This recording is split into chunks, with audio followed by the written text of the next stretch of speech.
The stagecoach rattled into Tombstone, Arizona territory on a blistering afternoon in August of 1882, carrying a woman who looked like she had already died once and was merely going through the motions of living. Beatrice Jenkins pressed her face against the dusty window, watching the rough frontier town materialize through the heat shimmer. Her hands trembled in her lap, hidden beneath the folds of her black traveling dress. Even in this oppressive heat, she wore mourning clothes, though her husband had been dead for 3 years now. The war had taken him in 1879, during one of the last Apache campaigns, and something fundamental had broken inside her when the telegram arrived. She clutched the worn letter in her reticule, the one from Mitchell Davies, a rancher outside Tombstone who had advertised for a wife. His words had been simple, straightforward, asking for a woman of good character who could manage a household and did not mind the isolation of ranch life. She had responded with equal simplicity, leaving out the nightmares that still jolted her awake, the way unexpected noises made her heart race until she thought it might burst, the months she had spent unable to speak after learning of Thomas's death. The stagecoach lurched to a stop in front of the Wells Fargo office, and the driver called out that they had arrived. Beatrice gathered her single carpetbag and stepped down into the dusty street, squinting against the brilliant sunlight. Men walked past carrying rifles as casually as gentlemen back east carried walking sticks. The sound of hammering rang out from somewhere nearby, mingling with rough laughter from one of the many saloons lining Allen Street. "Mrs. Jenkins."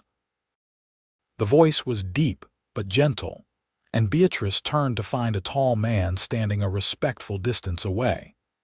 He held his hat in his hands, revealing dark hair threaded with premature silver at the temples.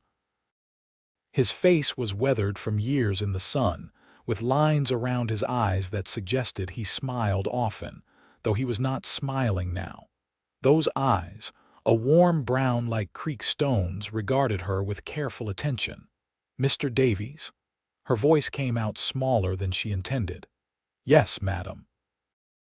"Welcome to Tombstone. I hope your journey was not too difficult." He made no move to approach, as if sensing she needed space. This consideration, small as it was, made something tight in her chest loosen just slightly. "It was tolerable, thank you." Mitchell Davies nodded slowly, still maintaining his distance. "I have a wagon just over here. It is about an hour's ride to the ranch. If you need anything before we leave town, now would be the time. I am ready to leave whenever you are." He studied her for a moment longer, and she had the unsettling sensation that he saw more than she wished to reveal. But he simply nodded again and gestured toward a sturdy wagon hitched to 2 horses. He loaded her bag into the back with an economy of movement that spoke of strength held carefully in check, then offered his hand to help her up onto the seat. Beatrice hesitated, staring at his extended hand. It was broad and calloused, the hand of a man who worked hard for his living. After a moment that stretched too long, she placed her gloved fingers in his palm and allowed him to assist her. Even through the fabric of her glove, she felt the warmth of his skin, and she pulled away as soon as she was settled. If Mitchell noticed her reaction, he gave no sign. He climbed up beside her, careful to leave space between them on the seat, and took up the reins. With a soft word to the horses, they began moving through town. Tombstone bustled with activity despite the heat. Miners, cowboys, businessmen, and ladies in fine dresses all moved along the wooden sidewalks. Beatrice watched it all with detachment, as if viewing a play through thick glass. Nothing seemed quite real anymore. Nothing seemed to touch her through the fog that had settled over her life. They left the town behind, heading north into rolling desert country dotted with mesquite and creosote bushes. Mountains rose in the distance, purple in the afternoon haze. The only sounds were the creak of wagon wheels, the steady clop of hooves, and the occasional cry of a hawk circling overhead. "The ranch is called the Double D," Mitchell said after a while, his voice low and unobtrusive. "It has been in my family for 15 years. My father started it, but he passed 2 years back. My mother followed him 6 months later. They are buried on a hill overlooking the valley. It is peaceful there." Beatrice said nothing, but she listened. There was something soothing about his voice, the steady cadence of it. "I run cattle mostly, and I have a small orchard my mother planted.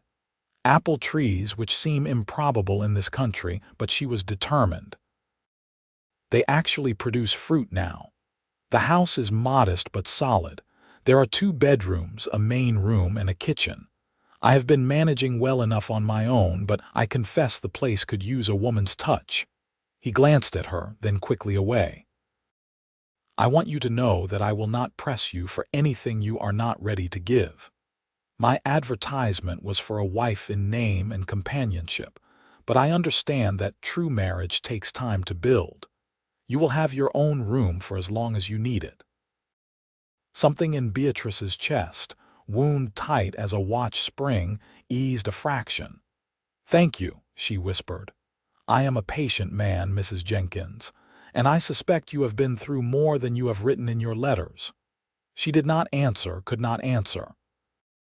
The weight of all she had not written pressed down on her.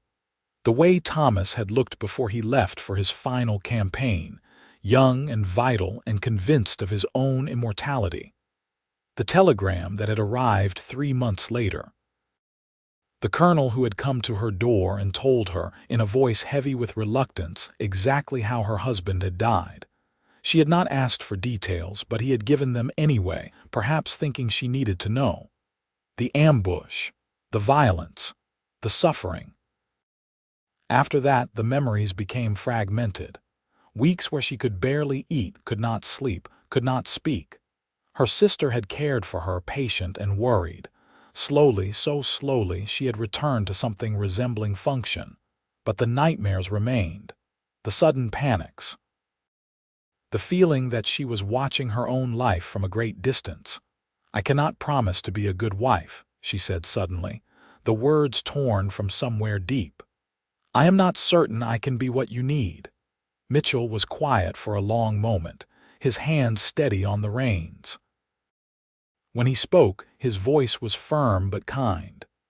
"I need a partner, Mrs. Jenkins, someone to share the work and the days, someone to talk to over supper. I am not asking for perfection. I am only asking for honesty and presence, whatever presence you can manage. And if I am broken—" The question emerged as barely more than a breath. "Then you are no different from most of us."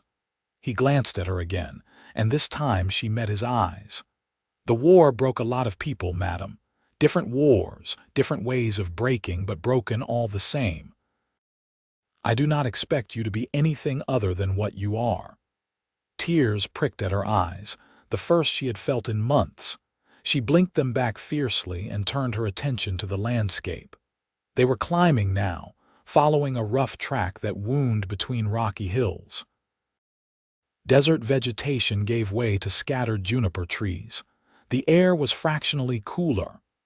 "There," Mitchell said, pointing ahead. Beatrice looked and saw a valley opening before them, grassland dotted with cattle. A creek ran through it, marked by a line of cottonwood trees. On a gentle rise sat a house built of adobe and wood, with a wide porch and a stone chimney. Behind it stood a barn and several outbuildings. Just as he had said, apple trees grew in neat rows beside the house, their leaves dusty green in the fading light. "It is beautiful," she said, and meant it. Something like relief crossed Mitchell's face. "I am glad you think so. I have always loved this place. It is quiet, which suits me." They descended into the valley as the sun began its slow descent toward the western mountains. The light turned golden, gilding everything with a soft glow that made the harsh country seem almost gentle. Cattle raised their heads to watch the wagon pass, then returned to grazing. A dog emerged from the barn as they approached, tail wagging in enthusiastic greeting. "That is Bear," Mitchell said. "He is friendly but over-enthusiastic. I can put him in the barn if he bothers you." "No, animals do not bother me." In fact, the dog's simple joy was one of the first things that had penetrated her fog and daze. She watched as he bounded alongside the wagon, tongue lolling. Mitchell pulled the wagon up in front of the house and set the brake. He climbed down and started to come around to help her, but Beatrice had already descended on her own, steadying herself against the wheel. The dog immediately pushed his nose into her hand, and she found herself stroking his head automatically. "Let me show you inside," Mitchell said, retrieving her bag. The house was dim and cool after the bright heat outside. The main room held a large fireplace, several comfortable-looking chairs, a table with 4 chairs, and shelves lined with books. Everything was clean but clearly lacked regular attention to detail. The curtains were plain and faded. No rugs softened the wood floors. No decorations adorned the walls. "The kitchen is through here," Mitchell said, leading her through a doorway. The kitchen was well appointed with a large stove, a pump at the sink, and open shelves holding dishes and supplies. A door led to what appeared to be a pantry. Everything was functional and neat, but again, sparse. "Your room is this way." He led her to one of 2 doors opening off the main room. The bedroom was simply furnished with a bed covered in a plain quilt, a dresser, a washstand, and a small table with a lamp. A window looked out over the orchard.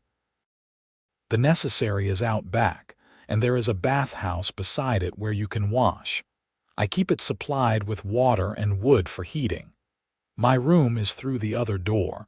I will leave you to settle in. I need to tend to the horses and the evening chores. Supper will be simple tonight, just beans and cornbread if that is acceptable." "That is fine. Thank you." He set her bag on the bed, nodded once, and left, closing the door quietly behind him. Beatrice stood in the center of the room, listening to his footsteps cross the main room and exit the house. Only when she heard him speaking to the dog outside did she allow herself to sit on the bed. Her hands were shaking again and her heart raced. Everything was strange. The smells were different, the sounds unfamiliar, the bed not her own. She felt unmoored, as if she might float away entirely, but the room was peaceful, she had to admit. The evening light coming through the window was soft and golden. Outside, she could hear Mitchell moving around, water splashing, the low murmur of his voice to the animals. Normal sounds. Safe sounds. She unpacked her few belongings slowly, giving her hands something to do. 2 more black dresses, undergarments, a nightgown, a shawl. A small silver mirror that had been her mother's. A daguerreotype type of her and Thomas on their wedding day, both of them so young, so unmarked by grief.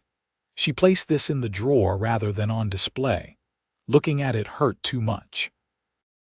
By the time she had finished, twilight was settling over the valley. She washed her face and hands in the basin on the washstand, then made herself leave the safety of the room.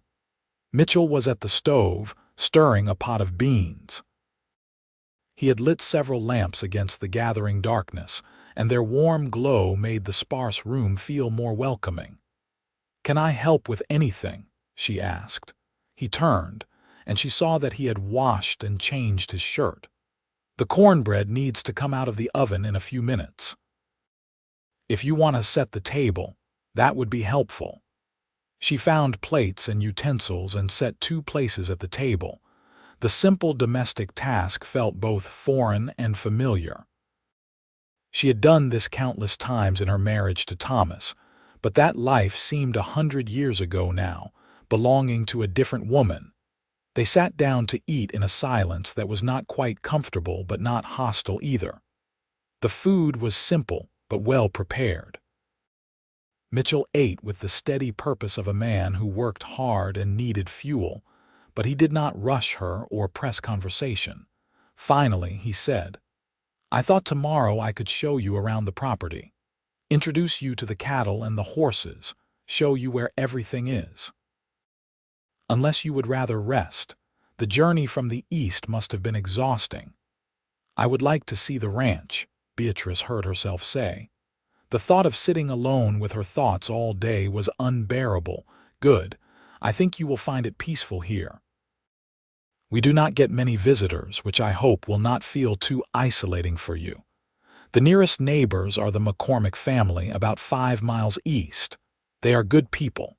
Mrs. McCormick will likely come calling once she hears I have married." Married. The word landed heavily between them. They had not yet spoken of when they would formalize the arrangement. As if reading her thoughts, Mitchell said carefully, "I spoke to Reverend Patterson before I left town. He can come out to perform the ceremony whenever you are ready. There is no rush. I understand you may need time." "When would you prefer?" Her voice sounded distant to her own ears. "Whenever you are comfortable. A week, a month, 6 months. The timing matters less to me than ensuring you feel settled and certain." Would Saturday be acceptable? She surprised herself with the words. But she had come here for this purpose, and delaying felt like cowardice. The ceremony would not change anything, really. It was just words. She could endure words. Mitchell looked at her with those careful, assessing eyes. "If that is truly what you want, then Saturday is fine. But Beatrice." He used her given name for the first time. "I want to be clear. The ceremony is a formality. It changes nothing about what I have already promised you. Your room remains your own. Your time is your own. I will not press you for anything more than your company at meals and your help with the household as you are able to give it. Do you understand?" Yes. Something in her wanted to weep at his patience, but the tears still would not come. "Thank you. No thanks necessary. We are entering a partnership. Partners look after each other." After supper, Mitchell washed the dishes while Beatrice dried them and put them away. The simple routine was oddly soothing. When they finished, he banked the fire in the stove and checked the doors. "I rise with the sun," he said. "But you are welcome to sleep as long as you need. I will make coffee before I start morning chores. I am an early riser as well." He nodded, said goodnight, and disappeared into his own room. Beatrice stood alone in the main room for a moment, listening to the unfamiliar settling sounds of the house. Through the window, stars blazed in the clear desert sky, more stars than she had ever seen in her life. The vastness of it should have been frightening, but instead she found it strangely comforting. Her problems, her pain, seemed smaller against that infinite expanse. She returned to her room and changed into her nightgown. The bed was comfortable, the quilts clean and soft. She blew out the lamp and lay in the darkness, waiting for sleep, half expecting the nightmares to come. But whether from exhaustion or the thin, clean air of the high desert, she fell into a deep, dreamless sleep. She woke to the gray light of dawn and the sound of Mitchell moving quietly in the kitchen. True to his word, he was making coffee. She dressed quickly and emerged to find him pouring 2 cups. "Good morning," he said. "Did you sleep well?" "Better than I expected." "The altitude helps. Coffee." She accepted the cup gratefully and sat at the table. Mitchell put out bread and butter, then sat across from her. He looked tired, as if perhaps he had not slept as well as she had. "I thought after chores I would take you around," he said. "The work goes faster with 2 if you are willing to help. I need to feed the horses and the chickens, collect eggs, and check the cattle's water. Nothing too strenuous. I can help." She had grown up on a farm in Ohio before marrying Thomas. The work would feel natural. They ate quickly. Then Mitchell led her out into the cool morning air. The sun was just cresting the mountains to the east, painting the sky in shades of pink and gold. Bear bounded ahead of them toward the barn, and several chickens scattered, clucking indignantly. Mitchell showed her where everything was stored, explaining the routine as he worked. He moved with practiced efficiency, but he took time to ensure she understood each task. She collected eggs while he fed the horses, finding a strange satisfaction in the warm weight of them in her basket. "We have 6 horses," he said, leading her to the corral. "The 2 draft horses that pull the wagon, my saddle horse, and 3 others. This is Daisy." He gestured to a gentle-looking bay mare. "She was my mother's horse. She has a sweet temperament and would be good for you if you would like to ride." Beatrice approached the fence slowly. She had not ridden in years, but something about the mare's soft eyes drew her. She extended her hand cautiously, and Daisy stretched out her neck to sniff, then blew out a warm breath. Without thinking, Beatrice reached up to stroke the velvety nose. "She likes you," Mitchell observed. "That is a good sign. My mother always said Daisy was an excellent judge of character." They walked out to check on the cattle, Bear ranging ahead through the grass. The morning was warming quickly, but the air still held a pleasant coolness. Mitchell pointed out various landmarks, the boundaries of his property, the best water sources. He spoke easily, filling the silence without demanding responses, and Beatrice found herself relaxing incrementally. As they walked back to the house, he said, "I need to ride into town later this week to pick up supplies. You are welcome to come along or to stay here if you prefer." Some find town overwhelming. The thought of the noise and crowds of Tombstone made her chest tighten. "I think I would rather stay here if that is acceptable." "Perfectly acceptable. I will make a list of anything you might need, women's things I may not think of." The consideration in his voice, the way he thought of her comfort, made her glance at him. He was looking out over his land, his expression peaceful and content. He was not a handsome man in the conventional sense, but there was something solid and reassuring about him, something safe. They spent the rest of the morning working in companionable quiet. Beatrice found tasks to occupy herself, sweeping the floors, wiping down surfaces, organizing the kitchen.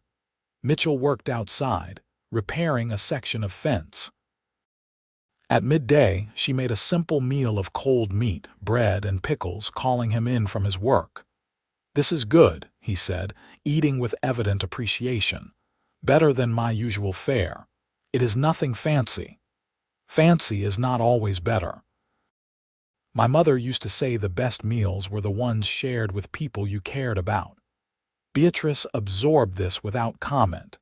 Caring seemed like something from another life, a luxury she could not afford. But she did not say this. That afternoon, Mitchell saddled Daisy and led her to the front of the house. "I thought you might like to ride out a bit, get a feel for the property, if you are comfortable."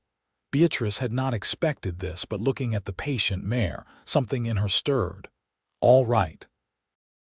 He helped her mount, his hand steadying but impersonal, then swung up on his own horse. They rode out at a walk, letting the horses set an easy pace. Bear loped alongside, occasionally dashing off to investigate something in the brush. Mitchell led her up toward the hill where he had said his parents were buried. As they climbed, the valley spread out below them, golden grass rippling in the breeze.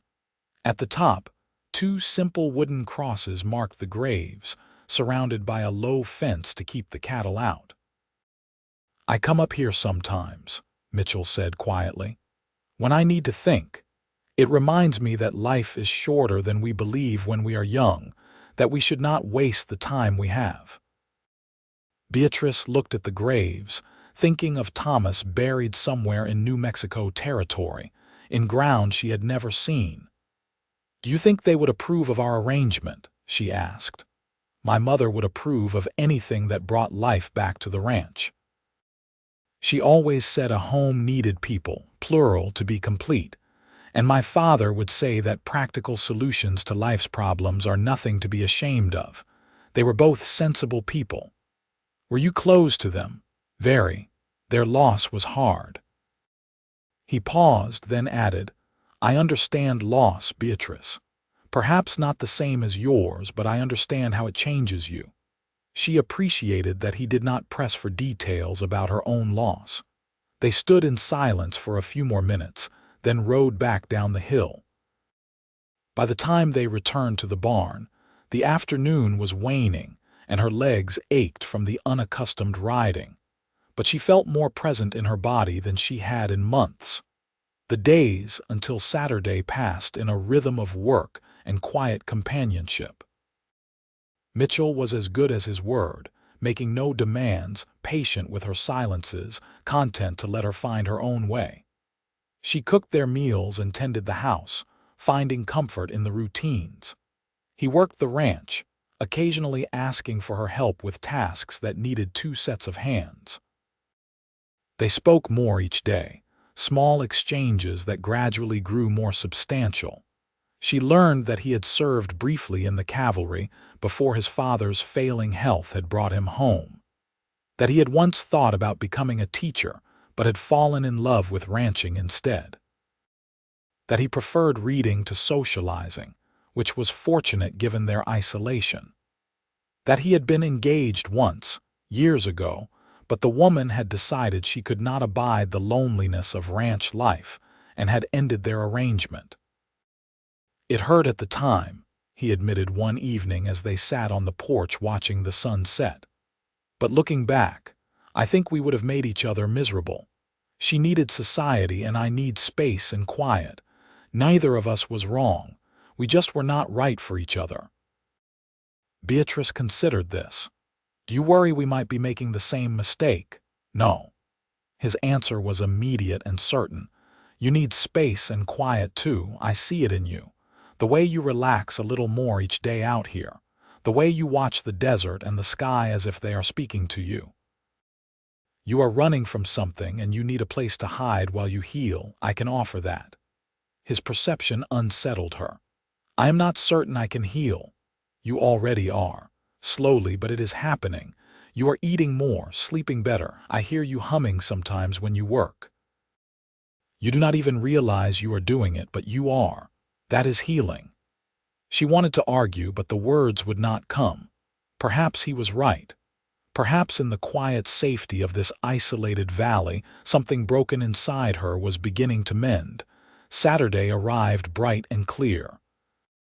Mitchell rode to town early to fetch Reverend Patterson, and Beatrice used the time to prepare a better meal than usual and to put on her best black dress. She studied herself in the small mirror, seeing a thin woman with haunted eyes and hair pulled back severely. She did not look like a bride, but then this was not that kind of wedding. Mitchell returned with the Reverend, a portly man with kind eyes and a booming voice that he seemed to have no control over. "Miss Jenkins, what a pleasure. Mitchell has told me so much about you. Are you settling in well? This is a lovely spot, is it not? The Lord's creation in all its glory." His enthusiasm was overwhelming, but not unkind. Beatrice murmured appropriate responses while Mitchell set up chairs in the main room. The ceremony was brief and simple. They stood before the Reverend, speaking the traditional vows, and Mitchell slipped a simple gold band onto her finger. His hands were warm and steady, his voice clear and sure. When the Reverend pronounced them man and wife, Mitchell leaned in and pressed a chaste kiss to her cheek. "Welcome to the family," he said softly. Reverend Patterson stayed for the meal Beatrice had prepared, regaling them with news from town. The Earp brothers had moved on to Colorado. The Oriental Saloon had a new owner. The school was looking for a teacher. His voice washed over Beatrice, requiring nothing from her, and she was grateful. After the Reverend left, an awkward silence settled over the house. They were married now, legally bound. But Mitchell simply suggested they take their coffee out to the porch and watch the evening settle over the valley. They sat in the rocking chairs his mother had favored, and slowly the awkwardness faded. "Nothing has to change," he said after a while. This was just making our arrangement official. I know, but thank you for saying it. Did you want to write to anyone back east? Let them know you are settled. I have a sister in Ohio. I should write to her. She has been worried. There is paper and ink in the desk. Write whenever you like. I will post it when I go to town. That night, Beatrice sat at the desk and wrote to her sister for the first time since leaving. She found herself describing the ranch, the valley, the quiet. She wrote about Mitchell too, carefully, explaining that he was kind and patient and asked nothing from her she could not give. As she wrote, she realized how much truth this held. For the first time since Thomas's death, she felt safe. The weeks that followed settled into a comfortable pattern. The seasons began to shift, the brutal heat of summer easing into the cooler days of autumn. The orchard apples ripened, and Mitchell showed Beatrice how to harvest them. They made applesauce together, filling the kitchen with steam and sweet fragrance. Beatrice found herself laughing at something he said, then stopped, startled by the sound of her own laughter. "What is it?" Mitchell asked, pausing in his stirring. I had forgotten I could laugh. He set down the spoon and looked at her seriously. "You have been through something terrible, but you are still here, Beatrice. You survived, and slowly you are finding your way back to living. There is no shame in that taking time." "Some days I feel guilty," she admitted, the words spilling out. "Guilty for being here, for moments of contentment when Thomas is dead. He died so violently, and I am here making applesauce and watching sunsets. It feels wrong." Mitchell was quiet for a long moment. "May I tell you something my mother told me after my father died? She said that the best way to honor the dead is to live well. Not to forget them, but to not let their death poison our own lives. Your husband would not want you to stop living because he died." "How can you be sure?" "Because if he loved you, he would want you to be happy, and if he did not love you, then his opinion does not matter anyway." The simple logic of this pierced through her guilt. Thomas had loved her, truly loved her. And he would be horrified to see what his death had done to her. He had always encouraged her joy, her interests, her independence. He would not want her trapped in grief forever. "You are right," she said softly. "He would not want this. Then maybe you can start allowing yourself to be happy. Small happinesses at first, the taste of fresh bread, the warmth of the sun, the satisfaction of work well done, they add up over time." She nodded, unable to speak past the lump in her throat. As October arrived and the aspens in the distant mountains turned gold, Beatrice realized she was sleeping through most nights now without nightmares. She was eating regularly and had gained back some of the weight she had lost. The constant tension that had lived in her shoulders for years had eased. She caught herself singing while she worked, old songs from her childhood. Mitchell noticed these changes but commented only with smiles, quiet words of approval, steady presence. He was always there but never intrusive, supportive but not suffocating. She began to understand that his patience was not passive but active, a conscious choice he made each day to give her the space she needed. One evening in late October, she came upon him reading by lamplight in his favorite chair. "What are you reading?" she asked. He held up the book. "Whitman, Leaves of Grass. Do you know it? I have heard of it but never read it. Would you like me to read aloud?" She settled into the chair across from him, and he read in his deep, steady voice. The poem spoke of America, of democracy, of the soul. His voice gave them warmth and life, and Beatrice found herself drawn into the words. When he finished a section, he looked up to find her wiping her eyes. "Are you all right?" "Yes, it was beautiful. I had forgotten how much I love poetry." "I could read more if you like. We could make it an evening habit." And so they did. Each evening after supper, they would sit together and Mitchell would read. Sometimes poetry, sometimes novels, sometimes essays. His voice became as much a part of her routine as coffee in the morning or the sight of the mountains at sunset. She found herself looking forward to these evenings, to the quiet intimacy of shared words. In November, the first snow dusted the mountains. Mitchell began preparing for winter, ensuring they had enough firewood, checking that the barn was tight against the coming cold, moving the cattle to lower pastures. Beatrice helped where she could, learning the rhythms of ranch work through the changing seasons. One cold morning, as they worked together in the barn, her hand brushed against his, and she did not pull away. It was the first time she had tolerated prolonged touch since arriving. He glanced at her, a question in his eyes, and she offered a tentative smile. Something passed between them, a subtle shift in the air. That evening, as they sat reading, she found herself studying him. The strong line of his jaw, the gentle curve of his mouth, the way his eyes crinkled when he smiled. He was attractive, she realized with some surprise.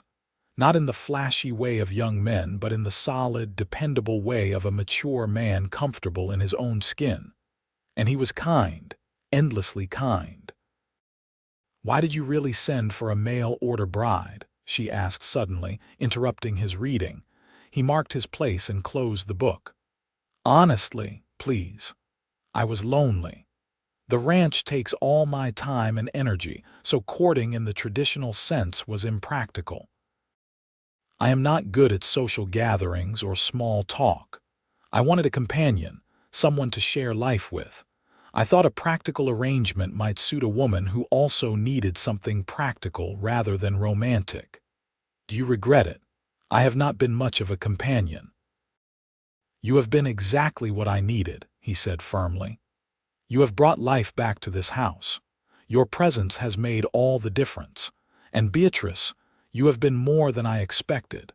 You work hard, you are intelligent and thoughtful, and I enjoy your company more than I can say." Heat rose in her cheeks. "I enjoy your company as well." "Good."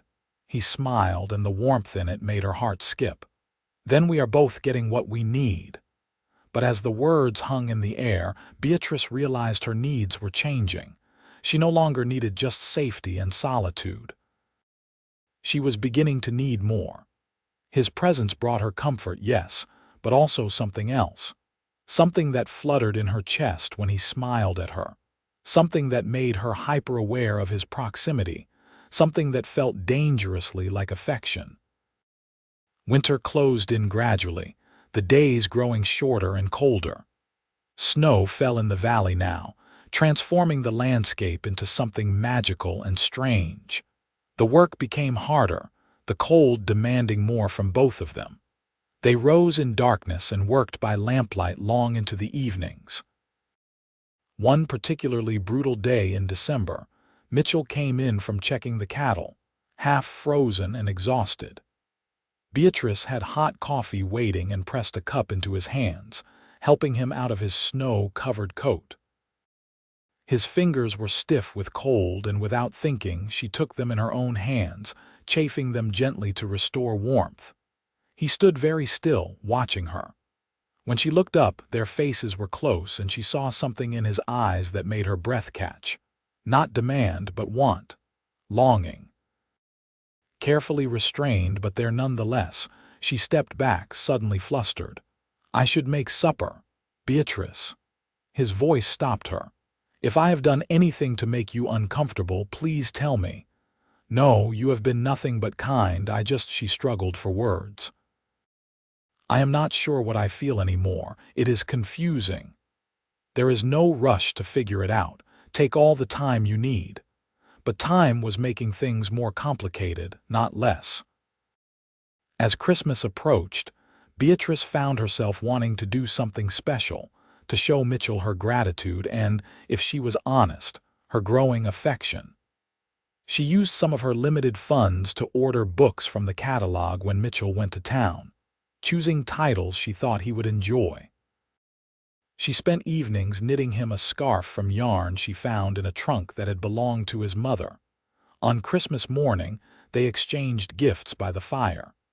Mitchell had made her a bookshelf for her room, beautifully crafted and smooth. "For all the books I hope you will collect," he said. She gave him the scarf and the books, and his face lit with genuine pleasure. "These are wonderful, thank you. And the scarf, did you make this?" "Yes, I hope it fits." He wrapped it around his neck immediately. "Perfectly, I will treasure it." Later, after a special dinner, they sat by the fire, and Mitchell surprised her with one more gift. A small wooden box, which he handed to her with uncharacteristic nervousness. Inside was a delicate silver locket on a chain. "It was my mother's," he explained. "She left instructions that I should give it to my wife someday. Only if you want it, of course. I do not want to presume." Beatrice lifted the locket carefully. It was beautiful, engraved with tiny flowers. Inside were 2 small spaces for photographs. "It is lovely. May I?" He gestured to the chain, and she nodded. He stood behind her and fastened it around her neck, his fingers gentle against her skin. She could feel his breath on her hair, the warmth radiating from him. Every nerve in her body was suddenly awake. When she turned to thank him, he was very close. For a long moment they stood frozen, and then, slowly, carefully, he reached up and tucked a strand of hair behind her ear. His hand lingered against her cheek, and she found herself leaning into the touch. "Beatrice," he said softly, "I need to tell you something." Her heart hammered. "What?" "I have developed feelings for you. Real feelings beyond our practical arrangement. I did not intend to, and I will not press you with them. But I cannot be dishonest with you. You have become very dear to me." She stared at him, her mind racing. Part of her wanted to pull away, to retreat to safety. But a larger part, the part that had been slowly healing over these months, wanted to step closer. "I am frightened," she whispered. "I know. And I would never ask you to move faster than you are ready. I just needed you to know the truth." She thought of Thomas, of the love they had shared and lost. She thought of the long, dark months after his death when she had believed she would never feel anything again. And she thought of these past months with Mitchell, the slow, steady return of light to her life. "I think I have feelings for you too," she said, the words barely audible. "But I do not know what to do with them. I feel guilty and frightened and confused. Those are all reasonable things to feel, and there is no requirement that you do anything with these feelings right now. Can we just acknowledge they exist and see what happens?" She nodded, relieved that he was not demanding immediate action or declarations. They returned to their chairs, but something had shifted between them. The air felt charged with possibility. As winter deepened, their relationship continued to evolve. They sat closer during their evening reading. Their hands brushed more frequently, and neither pulled away. Beatrice found herself watching him when he worked, admiring the competent way he handled every task, the gentleness he showed to the animals, the consideration he showed to her. In January, a fierce blizzard trapped them inside for 3 days. They stayed warm by the fire, reading, talking, and sharing stories from their pasts. Beatrice found herself telling him about Thomas, really talking about him for the first time. "He was so young when we married," she said. "We both were, only 19. We had 5 years together before he enlisted. They were good years, mostly. We wanted children, but they never came. Maybe that was for the best, given what happened. Or maybe it was a sorrow on top of a sorrow," Mitchell said gently. "Yes." She appreciated that he did not minimize her loss. "When he died, part of me was relieved that we had no children to explain it to. But part of me desperately wished for a piece of him to remain, someone to love who would love me back. You are very loving, Beatrice. That comes through in everything you do. The way you tend the house and the animals, the way you have cared for me, you have so much love to give." The words brought tears to her eyes. "I was afraid I had lost that capacity." "Never. It was just buried under grief, but it is still there." She reached across the space between their chairs and took his hand. He laced his fingers through hers and held on. By the time the storm cleared, something fundamental had changed. They had crossed some invisible line from friendly companionship to genuine intimacy.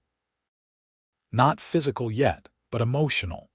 They knew each other now in ways that went beyond surface details. February brought a brief thaw and with it visitors. Mrs.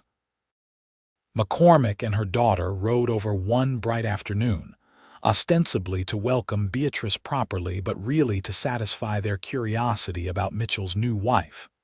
Beatrice was nervous, but the women were kind if nosy. "You have done wonders with the place already," Mrs.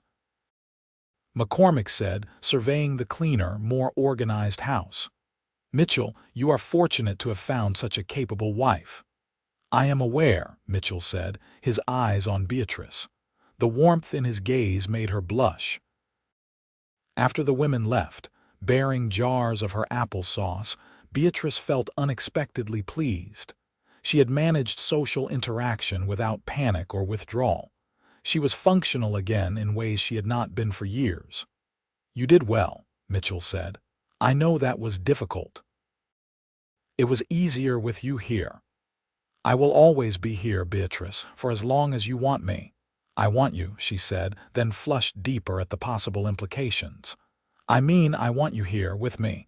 He smiled slowly. "I want to be here with you too." That evening, as they sat reading, Beatrice made a decision.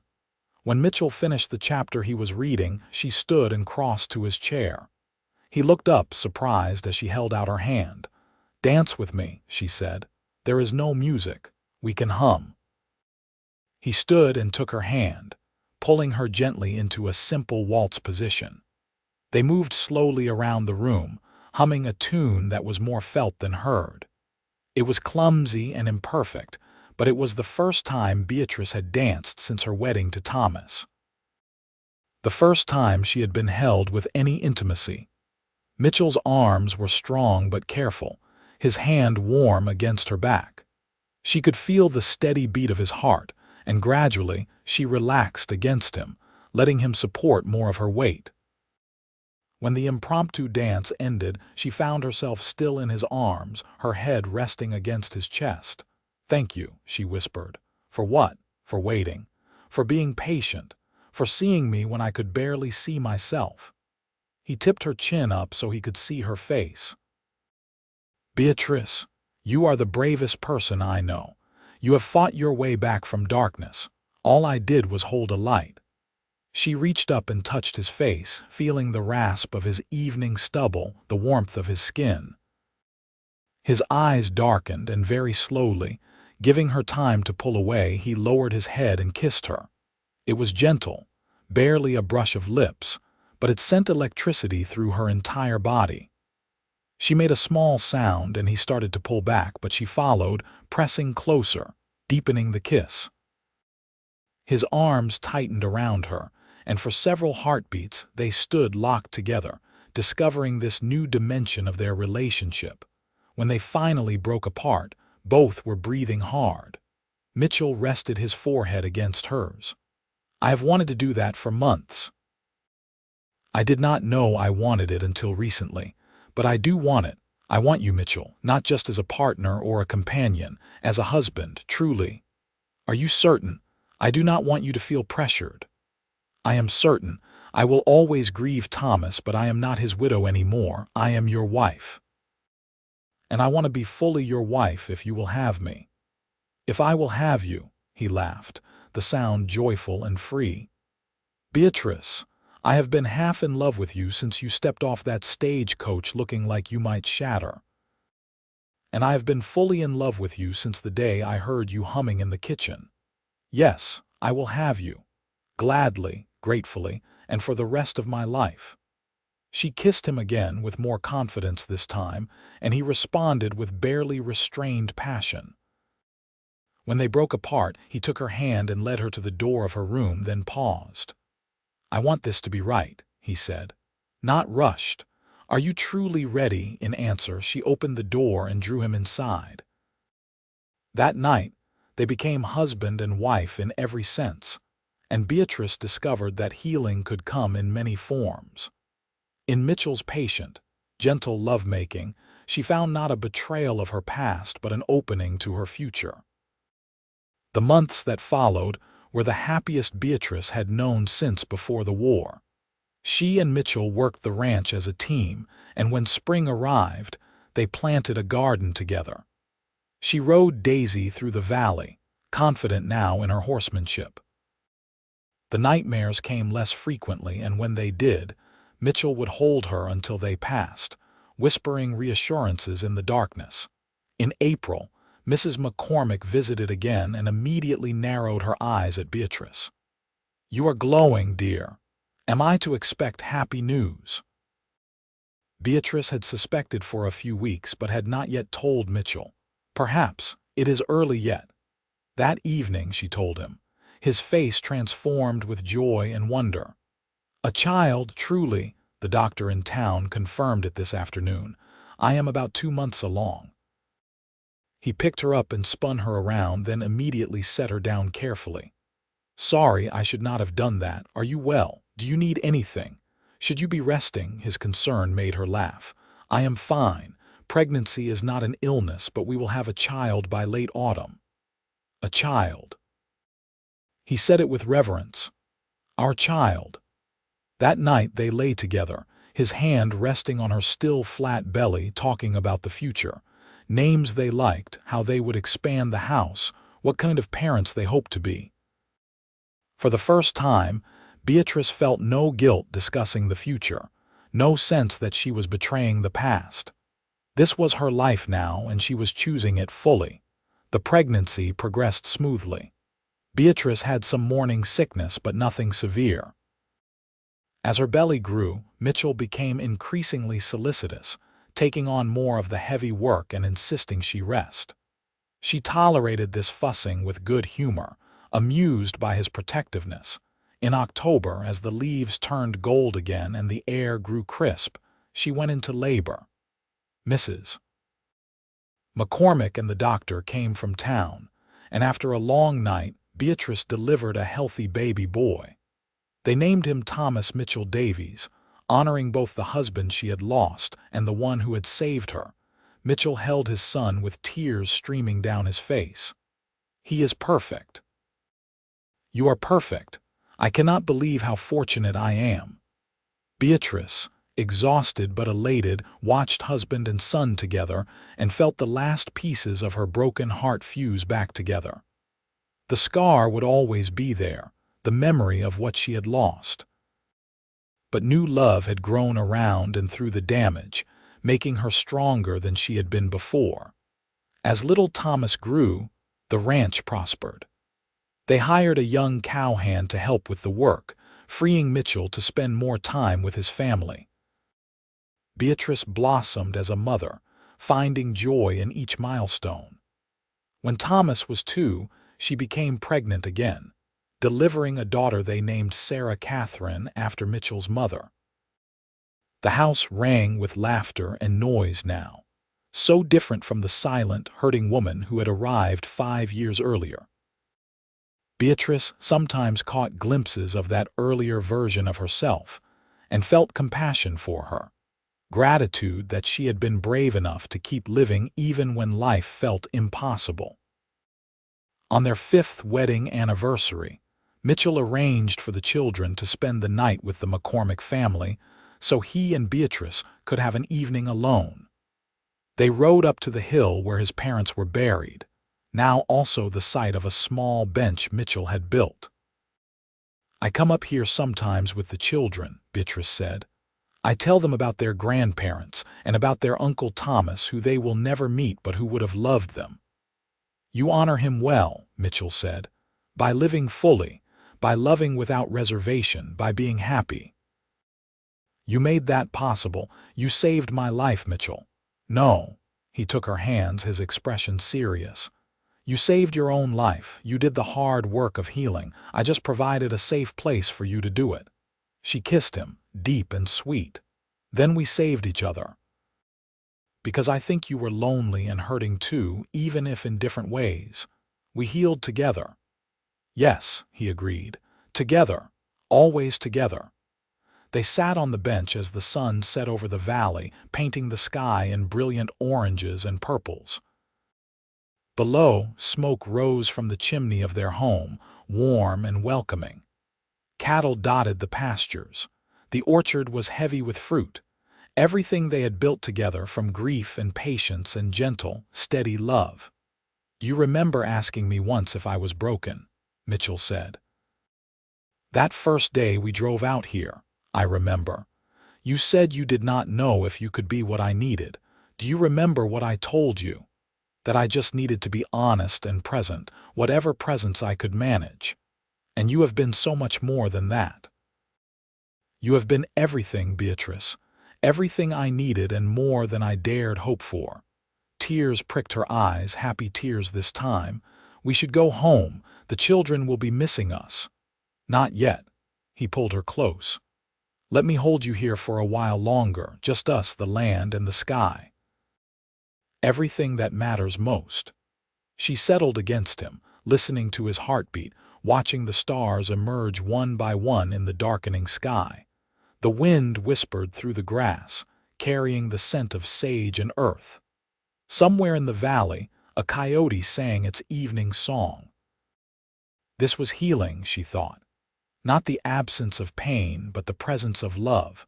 Not forgetting what was lost, but building something new and good from the ruins. Not the erasure of scars, but the courage to live fully despite them.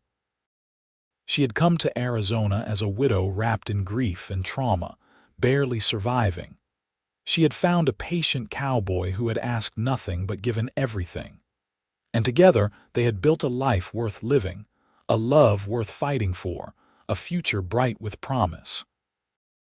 "I love you," she said, the words coming easily now without fear or hesitation. "I love you too. Always have, always will." They sat together until the stars filled the sky, then rode home through the darkness, sure of their path, sure of each other, sure of the love that had healed them both. Years passed in a rhythm of seasons and growing children. Thomas became a thoughtful boy who loved books like his father, while Sarah was adventurous and bold, forever climbing trees and racing her pony across the valley. When Thomas was 7, another son arrived, William, and 3 years later, twin daughters, Emma and Elizabeth. The house was chaos and joy, constantly filled with noise and love.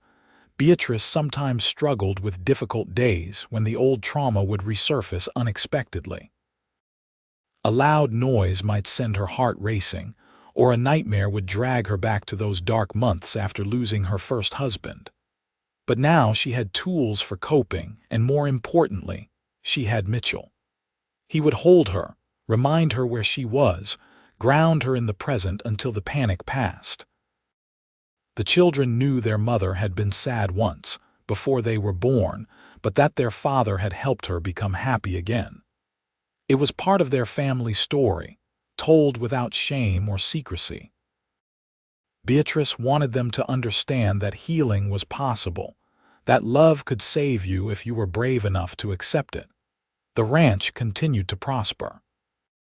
With Mitchell's careful management and Beatrice's practical oversight of the household finances, they expanded their holdings, adding more cattle and horses. They became pillars of their small community, known for their generosity and kindness.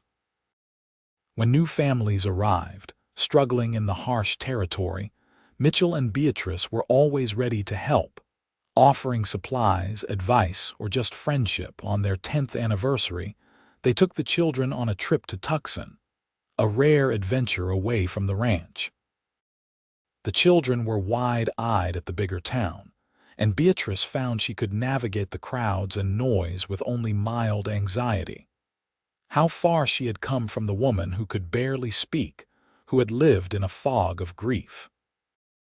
That evening, while the children slept in the hotel room, Mitchell and Beatrice sat on the balcony overlooking the street. "Do you ever regret answering my advertisement?" he asked. "Never, not once. Do you regret placing it? It was the best decision of my life." Well, that and kissing you that night when we danced, she laughed softly. I was terrified that night, terrified of feeling something, of wanting something, of risking my heart again. But you were brave enough to do it anyway. Because you made it safe. You never pushed, never demanded. You let me come to you in my own time. He took her hand, bringing it to his lips.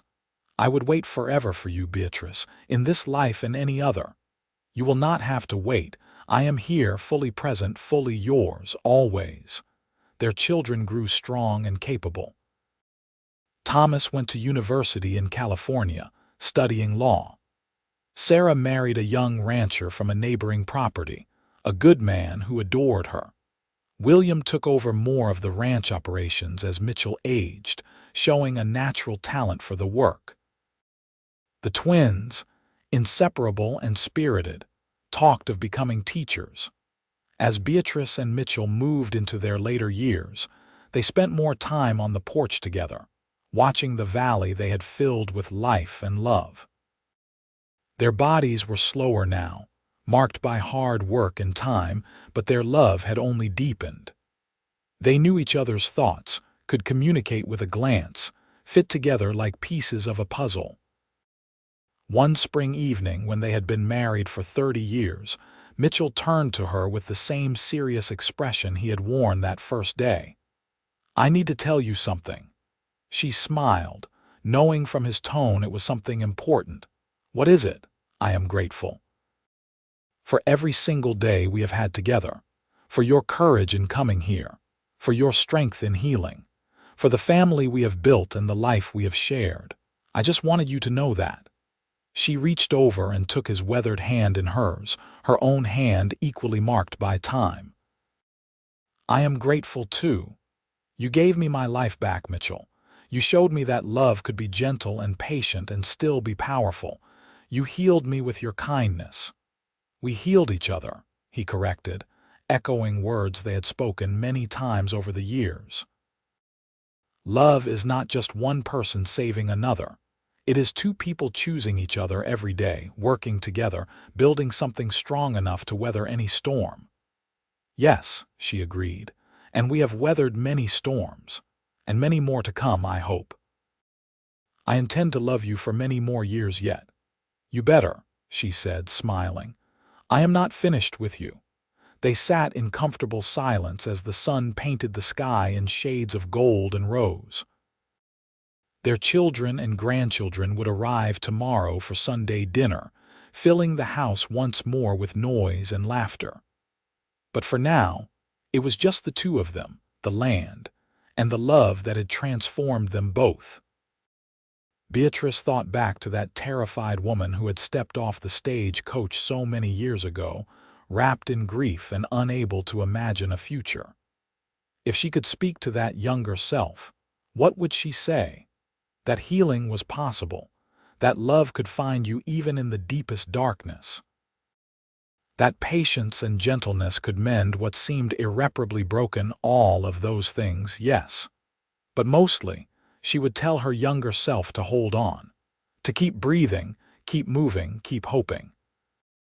Because somewhere ahead, a patient cowboy was waiting, ready to offer her safe harbor and the space to heal. Ready to show her that her story was not over, only beginning a new chapter. The stars began to emerge, brilliant in the clear desert sky. The same stars that had shone on her first night at the ranch when she had stood alone feeling small and lost. But she was not alone anymore, and she was not lost.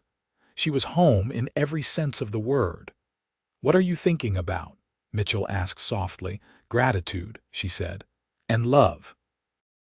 And how lucky I am to have found both. He pulled her closer, and she rested her head on his shoulder, breathing in the familiar scent of him, feeling the steady beat of his heart. This was everything that mattered. Not the past with its pain, not the uncertain future, but this moment. This man. This love that had healed her wounds and given her a reason to live fully again. I love you, she whispered. I love you too, he replied. Always and forever.